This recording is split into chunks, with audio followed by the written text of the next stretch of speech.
ஹாய்ண்ணா Julie. இப்பதான் உங்களுடைய வேலூர் பரப்புரை பார்த்தேன். ஆஸ் யூஷுவல் இந்த பரப்புரையிலே ஒன்றும் இல்லைன்னு வச்சுக்கோங்க.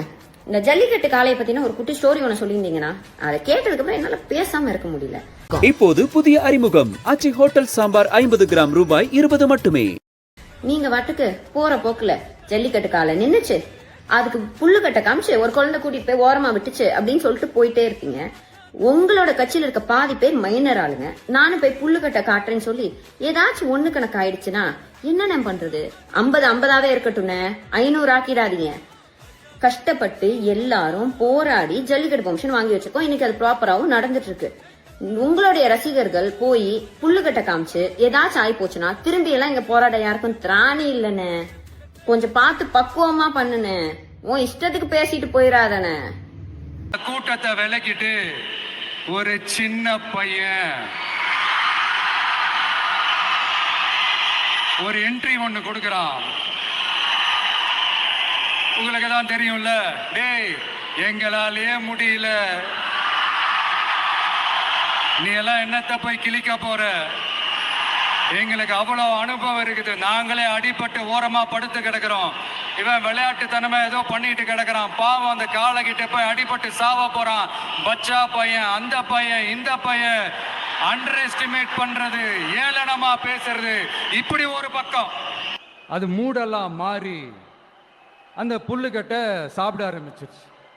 அந்த சின்ன பையனும் அந்த காளையை அப்படியே தடவிக்கிட்டு வரான். காளையும் பக்கத்தில் ஒரு குழந்தை மாதிரி நடந்து வந்துக்கிட்டு வருது. பக்கத்தில் இருந்த ஒரு வயல்வெளியில் அந்த காளையை மேய விட்டுட்டு வரான். மக்கள் எல்லாரும் அந்த பையனை ஆச்சரியமாக பார்க்குறாங்க. அந்த அடிபட்டு கிடந்த அந்த அனுபவசாலிங்க தலையை தொங்க போட்டு நின்றுட்டு இருக்கிறாங்க. ஏன்னா பேசின பேச்சு அப்படி. வாய் இருக்குன்றதுக்காக நக்கலுமா நையாண்டியுமா நச நச நச நசன் ஒரே பேச்சு. என்ன பண்றது? தலையை குனிஞ்சு அப்படியே நின்றுட்டு இருக்கிறாங்க.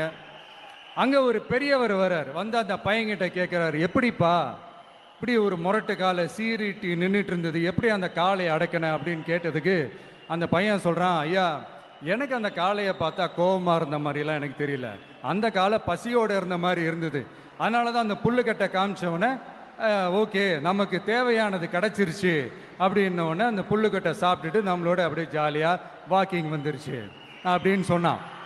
இதை கேட்ட அந்த பெரியவர் சொன்னாராம், இந்த சின்னவங்க பெரியவங்க அனுபவம் இருக்கிறவங்க அனுபவம் இல்லாதவங்க இதெல்லாம் விஷயமே கிடையாது. யாரா இருந்தாலும் அந்த சூழலுக்கு ஏற்ற மாதிரி அந்த சிச்சுவேஷனுக்கு தகுந்த மாதிரி என்ன பண்ணி அந்த ப்ராப்ளமை சால்வ் பண்றான், ஏது பண்ணி அந்த ப்ராப்ளமை சால்வ் பண்றான், அதுதான் விஷயமே, அதுதான் மேட்ரு. ஸோ நீ சூப்பர்ப்பா, என்ன ப்ராப்ளம் வந்தாலும் நீ சால்வ் பண்ணிடுவ அப்படின்னு முதுகில் தட்டி கொடுத்துட்டு அந்த பெரியவர் போறார். இப்போ அந்த கதையில் அந்த முரட்டு ஜல்லிக்கட்டு காலை தான் நம்ம தமிழ்நாட்டு அரசியல் களம். அந்த பெரியவர் தான் நம்ம தமிழக மக்கள். அந்த பாக்கெட்டுக்குள்ள ஸ்டைலா தில்லா கெத்தா ஒருத்தன் உள்ள வந்தான் பாருங்க, அவன்தான்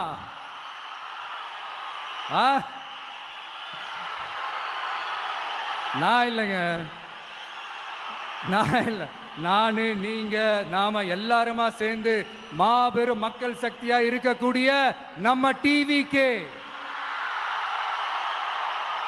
அதுதான் அந்த சின்ன பையன்.